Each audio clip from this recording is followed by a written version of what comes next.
Standards identified in these activities have been adopted from the content standards of the national organization for each discipline. More information on this can be found in the Technology as Facilitator of Quality Education model. The students are rehearsing their interactive ocean exhibits in front of their classmates. One group of students created an exhibit that explains the movement of ocean waves. No, I'm holding the same part I started with. All I did was move it up and down. Waves that move up and down are called transverse waves. The movement of a slinky is a flat version of how water waves look and move from one point to another. Energy waves move from one end of the slinky to the other, but the material in the slinky stays in almost the same place. Water molecules are like the rings in the slinky. They move up and down, but they don't move forward. Only the energy of each wave moves forward.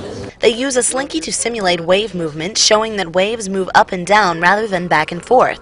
To demonstrate the same concept in a different way, the group stands in a line and imitates the movement of a wave with their arms and bodies. The students' exhibit implements Science Standard A1 as they communicate a scientific explanation of wave motion, and Science Standard A2 as they use their knowledge of scientific inquiry to explain an aspect of a physical system.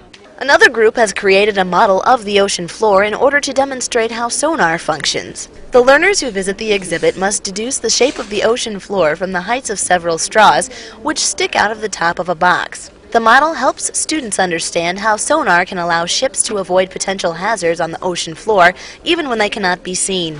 So did you guys want to see what was inside? Yeah. Put something that's familiar inside there?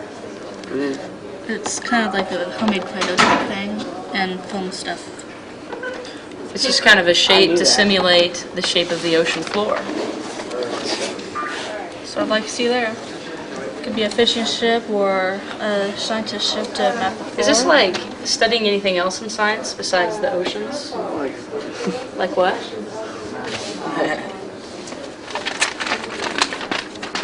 In science, do you ever, are you ever not able to directly observe something? Like, give me an example of something that's either hidden or too small to see or too far away to see. Cells.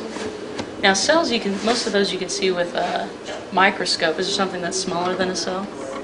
An atom. That's what this reminds me of, because can you really actually see an atom? No, it's an electron would be even smaller, wouldn't it? So how do we know what electrons look like? The exhibit integrates Science Standard F5 for grades 9 through 12, which deals with natural hazards. It also integrates Science Standard E1 and E2, which involve the relationship between science and technology.